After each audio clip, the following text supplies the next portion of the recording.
দুপুরে এরকম একটা রেসিপি থাকলে আমার মনে হয় যে দ্বিতীয় কোনো রেসিপির প্রয়োজন পড়বে না। এরকম একটা রেসিপি থাকলে একদম পেট ভরে ভাত খাওয়া যায়। তো আজকে খুব সহজভাবে ঘরোয়া মশলা দিয়ে তৈরি করে দেখাবো মাছ ভুনা রেসিপি। এইখানে আমি 5টি মাছ নিলাম। একটি মাছ একটু বড় আর 4টি ছোট। আমাদের সিলেটের ভাষায় ওইগুলাকে বলি আমরা খাইলিয়ারা মাছ। তো আসলে এর শুদ্ধ নাম কি তা আই ডোন্ট নো। তবে এই মাছটা খেতে না অনেক সুস্বাদু, অনেক ভালো লাগে যখন ফ্রাই করে খাওয়া হয়। তো আমি হলুদ, মরিচ এবং লবণের সাহায্যে খুব ভালো করে মাখিয়ে নিচ্ছি। আর মাখিয়ে নেওয়া হয়ে গেলে অবশ্যই আমরা খুব ভালো করে ফ্রাই করে নিচ্ছি। একদম উল্টিয়ে পাল্টিয়ে খুব ভালো করে ফ্রাই করে নিতে হবে। এই রেসিপিটি আপনারা যে কোনো মাছ দিয়ে তৈরি করতে পারেন, তবে এই মাছের সাহায্যে করলে না অনেক সুস্বাদু হয়। এমনকি আরেকটি মাছ আছে কই মাছ। কই মাছের সাহায্যে করলে এই রেসিপিটি সেম টেস্ট পাওয়া যায়, অনেক ভালো লাগে খেতে। তো খুব ভালো করে উল্টিয়ে পাল্টিয়ে ফ্রাই করে নেওয়া হয়ে গেলে আমি তুলে নিচ্ছি। এমনভাবে ফ্রাই করে নিতে হবে যাতে করে একদমই খাওয়ার উপযুক্ত ফ্রাই হয়ে যায়, যেন একদমই কাঁচা না থাকে, সেই দিকে অবশ্যই খেয়াল রাখবেন। যেহেতু এই রেসিপিতে আমি কোনো প্রকার পানি অ্যাড করব না, সেই জন্য বলছি। তবে আপনারা যদি পানি ইউজ করেন সেই ক্ষেত্রে একটু কম ভাজলেও হবে। সবগুলো মাছ ফ্রাই হয়ে গেলে আমি এই প্যানেই দিয়ে দিচ্ছি কিছুটা মশলা। দিয়ে দিচ্ছি পেঁয়াজ প্রায় হাফ কাপ পরিমাণে, কাঁচামরিচ কুচি আর প্রায় 6 থেকে 7 কোয়া রসুন। আমি রসুনের কোয়া কেটে দিইনি, আস্তই রেখেছি।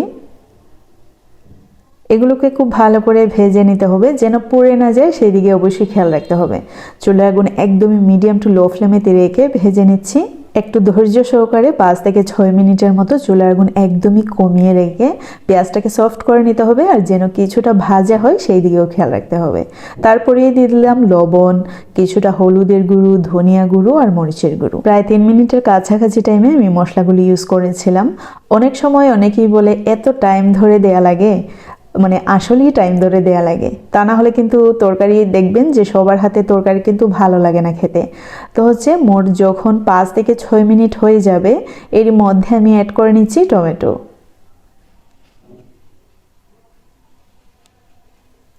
এইখানে প্রায় 6টির মতো ছোট সাইজের টমেটো ছিল, আমি কিউব করে কেটে দিয়েছি। আর আমাদের মশলা কিন্তু খুব ভালো করেই কষানো হয়ে গেছে। এখন মশলাগুলোর সাথে টমেটো খুব ভালো করে মিশিয়ে নিচ্ছি। আবারও বলছি, আমি এই রেসিপিতে কোনো পানি ইউজ করি না, কোনো সময়ও আমি এই টাইপের রেসিপিতে পানি ইউজ করি না, কেন যেন আমার ভালো লাগে না খেতে। তো ঢাকনা দিয়ে আমি 10 মিনিটের মতো রেখেছিলাম, একদম চুলার আগুন কমিয়ে রেখে। আর টমেটো দেখতেই পাচ্ছেন একদমই গলে যাওয়ার মতো অবস্থা হয়েছে।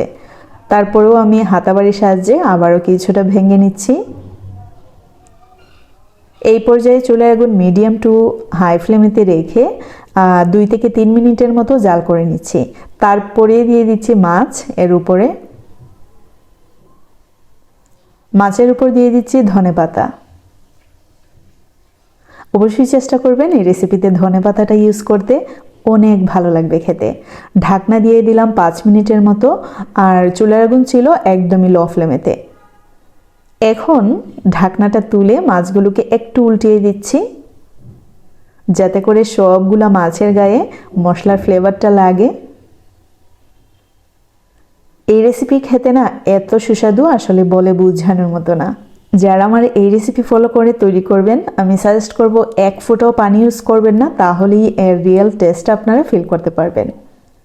অনেক সময় দেখা যায় যে অনেক বাচ্চারা টমেটো খেতেও পছন্দ করে না, তখন যখন এইরকম ওয়েতে ভুনা করে দেয়া হয়, ওরা কিন্তু ঠিকই পছন্দ করে। তো দেখতে পাচ্ছেন ফাইনাল লুক। আমার আজকের সহজ রেসিপিটি এই পর্যন্তই। আমি আশা করি আমার আজকের রেসিপিটিও আপনাদের কাছে অনেক ভালো লেগেছে। ভালো লাগলে লাইক, কমেন্ট, শেয়ার করতে ভুলবেন না। আর আমার চ্যানেল বা পেজের সাথেই থাকবেন। আজকে এই পর্যন্তই। See you in the next video. Till then, bye, আল্লাহ হাফেজ।